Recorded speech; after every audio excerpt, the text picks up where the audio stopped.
6 ಜನ ನಕ್ಸಲರು ನಿನ್ನೆ ಸಿಎಂ ಸಿದ್ದರಾಮಯ್ಯನವರ ಮುಂದೆ ಶರಣಾಗಿದ್ದಾರೆ. ಆದರೆ ಪ್ರಶ್ನೆ ಇರೋದು, ಆ ನಕ್ಸಲರ ಬಳಿ ಇದ್ದಂತ ಶಸ್ತ್ರಾಸ್ತ್ರಗಳು ಎಲ್ಲಿ? ಈ ಪ್ರಕ್ರಿಯೆಗಳು ಹೇಗೆ ಸಾಗಬೇಕಾಗಿತ್ತು ಅಂದ್ರೆ, ಮೊದಲು ಆ ಶಸ್ತ್ರಾಸ್ತ್ರಗಳನ್ನ ಸರೆಂಡರ್ ಮಾಡಬೇಕು, ಆನಂತರ ಅವ್ರು ಬಂದು ಶರಣಾಗತಿ ಆಗಬೇಕಾಗಿತ್ತು. ಬಟ್ ಅದು ಎಲ್ಲಿ ಅನ್ನೋದೇ ಪ್ರಶ್ನೆ. ಈಗ ಶರಣಾಗತಿಯಾದ ನಕ್ಸಲರಿಂದ ಶಸ್ತ್ರಾಸ್ತ್ರ ಸರೆಂಡರ್ ಇಲ್ಲ. ಕೆಂಪು ಉಗ್ರರಿಂದ ಸಮವಸ್ತ್ರಗಳು ಮಾತ್ರ ಸರೆಂಡರ್ ಆಗಿದೆ. ಶರಣಾಗತಿಗೂ ಮುನ್ನ ಸಭೆ ನಡೆಸುವ ವೇಳೆ ಬಂದೂಕು ಇತ್ತ. ನಿನ್ನೆ ಶರಣಾಗತಿಯ ವೇಳೆ ಸಮವಸ್ತ್ರಗಳನ್ನು ನೀಡಿ ಶರಣಾಗಿದ್ದಾರೆ ನಕ್ಸಲರು. ಪೊಲೀಸರು ನಕ್ಸಲ್ ನಿಗ್ರಹ ಪಡೆಗೆ ಶಸ್ತ್ರಾಸ್ತ್ರಗಳ ಬಗ್ಗೆ ಮಾಹಿತಿಯೇ ಇಲ್ಲ ಅನ್ನೋದ್ರ ಡೀಟೇಲ್ ಸಿಗ್ತಾ ಇದೆ. ಈಗ ಪ್ರಶ್ನೆ ಇರೋದು, ಶಸ್ತ್ರಾಸ್ತ್ರಗಳು ಎಲ್ಲಿ ಅನ್ನುವಂತಹ ಪ್ರಶ್ನೆಗೆ ಹಿರಿಯ ಪೊಲೀಸ್ ಅಧಿಕಾರಿಗಳನ್ನ ಪ್ರಶ್ನೆ ಮಾಡಿದ್ರೆ ಅವ್ರ ಹತ್ರ ಕೂಡ ಉತ್ತರ ಇಲ್ಲ. ಬಂದೂಕುಗಳನ್ನ ಹುಡುಕಾಟದಲ್ಲಿ ನಕ್ಸಲ್ ನಿಗ್ರಹ ಪಡೆ ಪೊಲೀಸರು ಗುಪ್ತಚರ ಇಲಾಖೆಯ ಅಧಿಕಾರಿಗಳಿಗೆ ಮಾಹಿತಿ ಇಲ್ಲ ಅನ್ನೋದ್ರ ಡೀಟೇಲ್ ಸಿಗ್ತಾ ಇದೆ. ನಿನ್ನೆ ನಾವು ಅಂದ್ಕೊಂಡಿದ್ವಿ 6 ಜನ ನಕ್ಸಲರು ಬರ್ತಾರೆ ಮುಖ್ಯವಾಹಿನಿಗೆ, ಆ ಪ್ರಕ್ರಿಯೆ ಹೇಗೆ ಸಾಗುತ್ತೆ ಅಂತ ನಾವು ಪ್ರಶ್ನೆ ಮಾಡಿದಾಗ ಮೊದಲು ಶಸ್ತ್ರಾಸ್ತ್ರಗಳನ್ನ ಸರೆಂಡರ್ ಮಾಡ್ತಾರೆ, ಆ ನಂತರ ಇವರು ಶರಣಾಗ್ತಾರೆ ಅಂತ. ಬಟ್ ಆ ಪ್ರಕ್ರಿಯೆ ಆದಂಗೆ ಕಾಣಿಸ್ತಾ ಇಲ್ಲ. ಈ ಬಗ್ಗೆ ಮತ್ತಷ್ಟು ಡೀಟೇಲ್ಸ್ ಅನ್ನ ಕೊಡ್ತಾ ಹೋಗ್ತಾರೆ ನಮ್ಮ ಪ್ರತಿನಿಧಿ ಚೇತನ್, ನೇರ ಸಂಪರ್ಕದಲ್ಲಿ ಜಾಯಿನ್ ಆಗ್ತಿದ್ದಾರೆ. ಚೇತನ್, ಈ ಪ್ರಕ್ರಿಯೆ ಹಾಗೆ ಸಾಗಬೇಕಾಗಿತ್ತಲ್ಲ? ಮೊದಲು ಅವರ ಸಮವಸ್ತ್ರ, ಆನಂತರ ಶಸ್ತ್ರಾಸ್ತ್ರಗಳನ್ನ ಸರೆಂಡರ್ ಮಾಡಬೇಕಿತ್ತು, ಆನಂತರ ಗೌರ್ಮೆಂಟ್ ಇಂದ ಒಂದಷ್ಟು ಪತ್ರಗಳಿರುತ್ತೆ, ಅದಕ್ಕೆ ಸಹಿ ಮಾಡ್ತಾರೆ, ಆ ನಂತರ ಶರಣಾಗ್ತಾರೆ ಅಂತ. ಈ ಪ್ರಕ್ರಿಯೆ ಹೀಗೆ ನಡೆದಿದೆಯಾ? ಹಾಗೆ ಮಾಡಿದ್ರೆ ಶಸ್ತ್ರಾಸ್ತ್ರಗಳು ಎಲ್ಲಿ? ಅಧಿಕಾರಿಗಳಿಗೆ ಮಾಹಿತಿ ಇಲ್ಲ ಅಂದ್ರೆ ಇನ್ಯಾರನ್ನ ಕೇಳೋದು? ಖಂಡಿತ ಶ್ರುತಿ, 6 ಮಂದಿ ನಕ್ಸಲರು ಈಗ ಶರಣಾಗತಿಯ ಪ್ರಕ್ರಿಯೆ ಕೂಡ ಮುಗಿದಿದೆ. ಅದು ಒಂದು ಹಂತ ಅಂದ್ರೆ ಕರ್ನಾಟಕದ 3 ಏನು ನಕ್ಸಲ್ ಪ್ರಕ್ರಿಯೆಯಲ್ಲಿ ಇದ್ರು, ಅವ್ರು 3 ಕೂಡ ಬಂಧನ ಆಗಿರುವಂತದ್ದು ಅಥವಾ ಶರಣಾಗತಿ ಆಗಿರುವಂತದ್ದು, ಎಲ್ಲೋ ಒಂಥರ ಕರ್ನಾಟಕದ ನಕ್ಸಲ್ ಚಟುವಟಿಕೆ ಮುಕ್ತ ಆಯ್ತು ಅನ್ನುವಂಥದ್ದು ಒಂದು ಭಾಗ. ಇನ್ನೊಂದು, ಬಹುತೇಕವಾಗಿ ನಕ್ಸಲರನ್ನ ಗುರುತು ಮಾಡುವಂತದ್ದು ಬಂದೂಕು ಹೋರಾಟದ ಮೂಲಕನೇ. ಅವ್ರಿಗೆ ಯಾವುದೇ ರೀತಿ ಡ್ರೆಸ್ ಕೋಡ್ ಕೂಡ ಇಲ್ಲ. ಇಲ್ಲಿವರೆಗೂ ಕೂಡ ಡ್ರೆಸ್ ಕೋಡ್ ಮೂಲಕ ಅವ್ರನ್ನ ಗುರುತಿಸಿರುವಂತ ಯಾವುದೇ ಉದಾಹರಣೆಗಳು ಕೂಡ ಇಲ್ಲಿವರೆಗೂ ಇಲ್ಲ. ಮತ್ತೆ ಅದನ್ನ ಡ್ರೆಸ್ ಅನ್ನ ಹಸ್ತಾಂತರ ಮಾಡುವಂತದ್ದು ಎಲ್ಲೂ ಕೂಡ ಇಲ್ಲಿವರೆಗೂ ನಡೆದಿಲ್ಲ. ಅಂದ್ರೆ 2007ರಿಂದ ನಡೆದಿರುವಂತಹ ನಕ್ಸಲ್ ಶರಣಾಗತಿ ಪ್ರಕ್ರಿಯೆಯಲ್ಲಿ ಈ ಪ್ರಕ್ರಿಯೆ ನಡೆದಿಲ್ಲ. ಆದ್ರೆ ನಿನ್ನೆ ಏನು ಸಿಎಂ ಸಿದ್ದರಾಮಯ್ಯ ಇರ್ಬೋದು, DCM DK ಶಿವಕುಮಾರ್ ಮತ್ತೆ ಗೃಹ ಸಚಿವ ಪರಮೇಶ್ವರ್ ನೇತೃತ್ವದಲ್ಲಿ 6 ಮಂದಿ ನಕ್ಸಲರು ಶರಣ ಆಗ್ತಾರೆ. ಆ ಸಂದರ್ಭದಲ್ಲಿ ಅವರು ಮೊದಲು ಕೊಡುವಂತದ್ದು ಡ್ರೆಸ್ ಅನ್ನ ಹಸ್ತಾಂತರ ಮಾಡ್ತಾರೆ. ಅಂದ್ರೆ ಡ್ರೆಸ್ ಮೂಲಕ ನಾವು ನಕ್ಸಲರು ಶರಣಾಗತಿ ಆಗಿದ್ದೀವಿ ಅನ್ನುವಂತ ಮಾಹಿತಿಯನ್ನ ಇಡೀ ರಾಜ್ಯ ಇರ್ಬೋದು, ದೇಶಕ್ಕೆ ಕೂಡ ಅವರು ಹೇಳಿರುವಂತದ್ದು. ಆದ್ರೆ ಪ್ರಮುಖ ಅವರ ಬಳಿ ಬಂದೂಕ್ ಇತ್ತು ಅನ್ನುವಂಥದ್ದು ಮಾಹಿತಿ ಇದೆ. ಮತ್ತೆ ಬಂದೂಕಿಲ್ಲದೆ ಏನು ನಕ್ಸಲ್ ಚಟುವಟಿಕೆ ಮಾಡ್ಲಿಕ್ಕೆ ಸಾಧ್ಯನೇ ಇಲ್ಲ. ಹಾಗಾಗಿ ಅವರ ಕೈಯಲ್ಲಿ ಬಂದೂಕಿತ್ತು. ಆದ್ರೆ ಆ ಬಂದೂಕುಗಳು ಎಲ್ಲಿ ಅನ್ನುವಂಥ ಪ್ರಶ್ನೆ ಕೂಡ ಉದ್ಭವಾಗಿರುವಂತದ್ದು.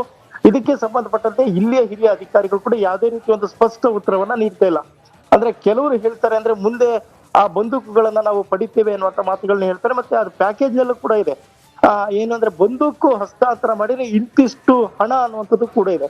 ಆದ್ರೆ ಈಗ ಇರುವಂತದ್ದು ಪ್ರಶ್ನೆ, ಅವರು ಶರಣಾಗತಿಯ ಮುನ್ನ ಅದು ಬಂದೂಕನ್ನ ಹಸ್ತಾಂತರ ಮಾಡ್ಬೇಕು ಅನ್ನುವಂಥ ಕೆಲವು ಮಾತುಗಳನ್ನ ಕೂಡ ಸದ್ಯಕ್ಕೆ ಹೇಳ್ತಾ ಇದ್ದಾರೆ.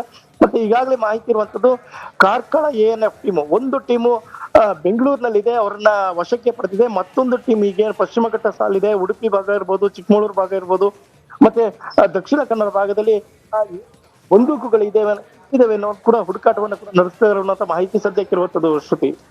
ಓಕೆ ಚೇತನ್, ಧನ್ಯವಾದಗಳು ತಮ್ಮೆಲ್ಲ ಮಾಹಿತಿಗೆ.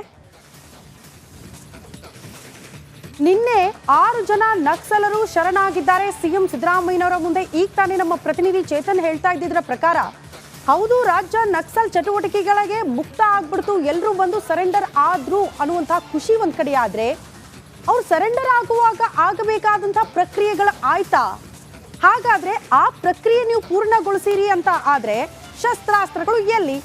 ಅವ್ರ ಹತ್ರ ಖಂಡಿತವಾಗ್ಲೂ ಶಸ್ತ್ರಾಸ್ತ್ರಗಳು ಇತ್ತು ಅಂತ ಮಾಹಿತಿ ಇದೆ. ಬಟ್ ಅದನ್ನ ಶರಣು ಮಾಡ್ಬೇಕಿತ್ತಲ್ಲ, ಅಂದ್ರೆ ಸರೆಂಡರ್ ಮಾಡ್ಬೇಕಿತ್ತಲ್ಲ. ಆ ಪ್ರಕ್ರಿಯೆ ಯಾಕಾಗಿಲ್ಲ? ಆಗಿದ್ರೆ ಆ ಶಸ್ತ್ರಾಸ್ತ್ರಗಳು ಎಲ್ಲಿ? ಈ ಬಗ್ಗೆ ಪ್ರಶ್ನೆ ಇದೆ. ಪೊಲೀಸ್ ಹಿರಿಯ ಅಧಿಕಾರಿಗಳನ್ನ ಪ್ರಶ್ನೆ ಮಾಡಿದಾಗ ಅವ್ರ ಹತ್ರ ಕೂಡ ಇದಕ್ಕೆ ಉತ್ತರ ಇಲ್ಲ ಅನ್ನೋದ್ರ ಡೀಟೇಲ್ ಸಿಗ್ತಾ ಇದೆ.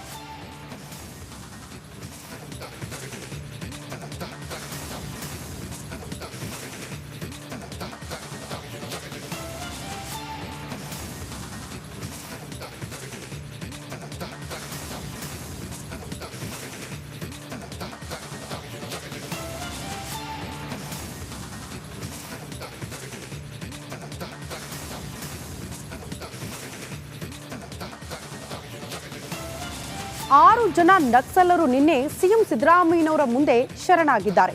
ಆದರೆ ಪ್ರಶ್ನೆ ಇರೋದು, ಆ ನಕ್ಸಲರ ಬಳಿ ಇದ್ದಂತ ಶಸ್ತ್ರಾಸ್ತ್ರಗಳು ಎಲ್ಲಿ? ಈ ಪ್ರಕ್ರಿಯೆಗಳು ಹೇಗೆ ಸಾಗಬೇಕಾಗಿತ್ತು ಅಂದ್ರೆ ಮೊದಲು ಆ ಶಸ್ತ್ರಾಸ್ತ್ರಗಳನ್ನ ಸರೆಂಡರ್ ಮಾಡಬೇಕು, ಆನಂತರ ಅವ್ರು ಬಂದು ಶರಣಾಗತಿ ಆಗಬೇಕಾಗಿತ್ತು. ಬಟ್ ಅದು ಎಲ್ಲಿ ಅನ್ನೋದೇ ಪ್ರಶ್ನೆ ಈಗ. ಶರಣಾಗತಿಯಾದ ನಕ್ಸಲರಿಂದ ಶಸ್ತ್ರಾಸ್ತ್ರ ಸರೆಂಡರ್ ಇಲ್ಲ, ಕೆಂಪು ಉಗ್ರರಿಂದ ಸಮವಸ್ತ್ರಗಳು ಮಾತ್ರ ಸರೆಂಡರ್ ಆಗಿದೆ. ಶರಣಾಗತಿಗೂ ಮುನ್ನ ಸಭೆ ನಡೆಸುವ ವೇಳೆ ಬಂದೂಕು ಇತ್ತ. ನಿನ್ನೆ ಶರಣಾಗತಿಯ ವೇಳೆ ಸಮವಸ್ತ್ರಗಳನ್ನ ನೀಡಿ ಶರಣಾಗಿದ್ದಾರೆ ನಕ್ಸಲರು. ಪೊಲೀಸರು ನಕ್ಸಲ್ ನಿಗ್ರಹ ಪಡೆಗೆ ಶಸ್ತ್ರಾಸ್ತ್ರಗಳ ಬಗ್ಗೆ ಮಾಹಿತಿಯೇ ಇಲ್ಲ ಅನ್ನೋದ್ರ ಡೀಟೇಲ್ ಸಿಗ್ತಾ ಇದೆ. ಈಗ ಪ್ರಶ್ನೆ ಇರೋದು ಶಸ್ತ್ರಾಸ್ತ್ರಗಳು ಎಲ್ಲಿ ಅನ್ನುವಂತಹ ಪ್ರಶ್ನೆಗೆ ಹಿರಿಯ ಪೊಲೀಸ್ ಅಧಿಕಾರಿಗಳನ್ನ ಪ್ರಶ್ನೆ ಮಾಡಿದ್ರೆ ಅವ್ರ ಹತ್ರ ಕೂಡ ಉತ್ತರ ಇಲ್ಲ. ಬಂದೂಕುಗಳನ್ನ ಹುಡುಕಾಟದಲ್ಲಿ ನಕ್ಸಲ್ ನಿಗ್ರಹ ಪಡೆ ಪೊಲೀಸರು ಗುಪ್ತಚರ ಇಲಾಖೆಯ ಅಧಿಕಾರಿಗಳಿಗೆ ಮಾಹಿತಿ ಇಲ್ಲ ಅನ್ನೋದ್ರ ಡೀಟೇಲ್ ಸಿಗ್ತಾ ಇದೆ.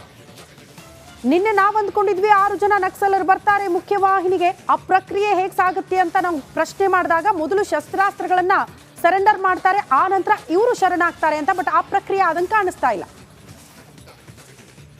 ಈ ಬಗ್ಗೆ ಮತ್ತಷ್ಟು ಡೀಟೇಲ್ಸ್ ಅನ್ನ ಕೊಡ್ತಾ ಹೋಗ್ತಾರೆ ನಮ್ಮ ಪ್ರತಿನಿಧಿ ಚೇತನ್, ನೇರ ಸಂಪರ್ಕದಲ್ಲಿ ಜಾಯಿನ್ ಆಗ್ತಿದ್ದಾರೆ. ಚೇತನ್, ಈ ಪ್ರಕ್ರಿಯೆ ಹಾಗೆ ಸಾಗಬೇಕಾಗಿತ್ತಲ್ಲ? ಮೊದಲು ಅವರ ಸಮವಸ್ತ್ರ, ಆನಂತರ ಶಸ್ತ್ರಾಸ್ತ್ರಗಳನ್ನ ಸರೆಂಡರ್ ಮಾಡಬೇಕಿತ್ತು, ಆನಂತರ ಗೌರ್ಮೆಂಟ್ ಇಂದ ಒಂದಷ್ಟು ಪತ್ರಗಳಿರುತ್ತೆ, ಅದಕ್ಕೆ ಸಹಿ ಮಾಡ್ತಾರೆ, ಆನಂತರ ಶರಣಾಗ್ತಾರೆ ಅಂತ. ಈ ಪ್ರಕ್ರಿಯೆ ಹೀಗೆ ನಡೆದಿದೆಯಾ? ಹಾಗೆ ಮಾಡಿದ್ರೆ ಶಸ್ತ್ರಾಸ್ತ್ರಗಳು ಎಲ್ಲಿ? ಅಧಿಕಾರಿಗಳಿಗೆ ಮಾಹಿತಿ ಇಲ್ಲ ಅಂದ್ರೆ ಇನ್ಯಾರನ್ನ ಕೇಳೋದು? ಖಂಡಿತ ಶ್ರುತಿ, 6 ಮಂದಿ ನಕ್ಸಲರು ಈಗ ಶರಣಾಗತಿಯ ಪ್ರಕ್ರಿಯೆ ಕೂಡ ಮುಗಿದಿದೆ. ಅದು ಒಂದು ಹಂತದಲ್ಲಿ ಅಂದ್ರೆ ಕರ್ನಾಟಕದ 3 ಏನು ನಕ್ಸಲ್ ಪ್ರಕ್ರಿಯೆಯಲ್ಲಿ ಇದ್ರು ಅವ್ರು 3 ಕೂಡ ಬಂಧನ ಆಗಿರುವಂತದ್ದು ಅಥವಾ ಶರಣಾಗತಿ ಆಗಿರುವಂತದ್ದು ಎಲ್ಲೋ ಒಂಥರ ಕರ್ನಾಟಕದ ನಕ್ಸಲ್ ಚಟುವಟಿಕೆ ಮುಕ್ತ ಆಯ್ತು ಅನ್ನುವಂಥದ್ದು ಒಂದು ಭಾಗ. ಇನ್ನೊಂದು ಬಹುತೇಕವಾಗಿ ನಕ್ಸಲರನ್ನ ಗುರುತು ಮಾಡುವಂತದ್ದು ಬಂದೂಕು ಹೋರಾಟದ ಮೂಲಕನೇ. ಅವ್ರಿಗೆ ಯಾವುದೇ ರೀತಿ ಡ್ರೆಸ್ ಕೋಡ್ ಕೂಡ ಇಲ್ಲ, ಇಲ್ಲಿವರೆಗೂ ಕೂಡ ಡ್ರೆಸ್ ಕೋಡ್ ಮೂಲಕ ಅವ್ರನ್ನ ಗುರುತಿಸಿರುವಂತ ಯಾವುದೇ ಉದಾಹರಣೆಗಳು ಕೂಡ ಇಲ್ಲಿವರೆಗೂ ಇಲ್ಲ. ಮತ್ತೆ ಅದನ್ನ ಡ್ರೆಸ್ ಅನ್ನ ಹಸ್ತಾಂತರ ಮಾಡುವಂತದ್ದು ಎಲ್ಲೂ ಕೂಡ ಇಲ್ಲಿವರೆಗೂ ನಡೆದಿಲ್ಲ. ಅಂದ್ರೆ 2007ರಿಂದ ನಡೆದಿರುವಂತಹ ನಕ್ಸಲ್ ಶರಣಾಗತಿ ಪ್ರಕ್ರಿಯೆಯಲ್ಲಿ ಈ ಪ್ರಕ್ರಿಯೆ ನಡೆದಿಲ್ಲ. ಆದ್ರೆ ನಿನ್ನೆ ಏನು ಸಿಎಂ ಸಿದ್ದರಾಮಯ್ಯ ಇರ್ಬೋದು, DCM DK ಶಿವಕುಮಾರ್ ಮತ್ತೆ ಗೃಹ ಸಚಿವ ಪರಮೇಶ್ವರ್ ನೇತೃತ್ವದಲ್ಲಿ 6 ಮಂದಿ ನಕ್ಸಲರು ಶರಣ ಆಗ್ತಾರೆ. ಆ ಸಂದರ್ಭದಲ್ಲಿ ಅವರು ಮೊದಲು ಕೊಡುವಂತದ್ದು ಡ್ರೆಸ್ ಅನ್ನ ಹಸ್ತಾಂತರ ಮಾಡ್ತಾರೆ. ಅಂದ್ರೆ ಡ್ರೆಸ್ ಮೂಲಕ ನಾವು ನಕ್ಸಲರು ಶರಣಾಗತಿ ಆಗಿದ್ದೀವಿ ಅನ್ನುವಂತ ಮಾಹಿತಿಯನ್ನ ಇಡೀ ರಾಜ್ಯ ಇರ್ಬೋದು, ದೇಶಕ್ಕೆ ಕೂಡ ಅವರು ಹೇಳಿರುವಂತದ್ದು. ಆದ್ರೆ ಪ್ರಮುಖ ಅವರ ಬಳಿ ಬಂದೂಕ್ ಇತ್ತು ಅನ್ನುವಂಥದ್ದು ಮಾಹಿತಿ ಇದೆ. ಮತ್ತೆ ಬಂದೂಕಿಲ್ಲದೆ ಏನು ನಕ್ಸಲ್ ಚಟುವಟಿಕೆ ಮಾಡ್ಲಿಕ್ಕೆ ಸಾಧ್ಯನೇ ಇಲ್ಲ, ಹಾಗಾಗಿ ಅವರ ಕೈಯಲ್ಲಿ ಬಂದೂಕಿತ್ತು. ಆದ್ರೆ ಆ ಬಂದೂಕುಗಳು ಎಲ್ಲಿ ಅನ್ನುವಂಥ ಪ್ರಶ್ನೆ ಕೂಡ ಉದ್ಭವಾಗಿರುವಂತದ್ದು. ಇದಕ್ಕೆ ಸಂಬಂಧಪಟ್ಟಂತೆ ಇಲ್ಲಿಯ ಹಿರಿಯ ಅಧಿಕಾರಿಗಳು ಕೂಡ ಯಾವುದೇ ರೀತಿ ಒಂದು ಸ್ಪಷ್ಟ ಉತ್ತರವನ್ನ ನೀಡ್ತಾ ಇಲ್ಲ.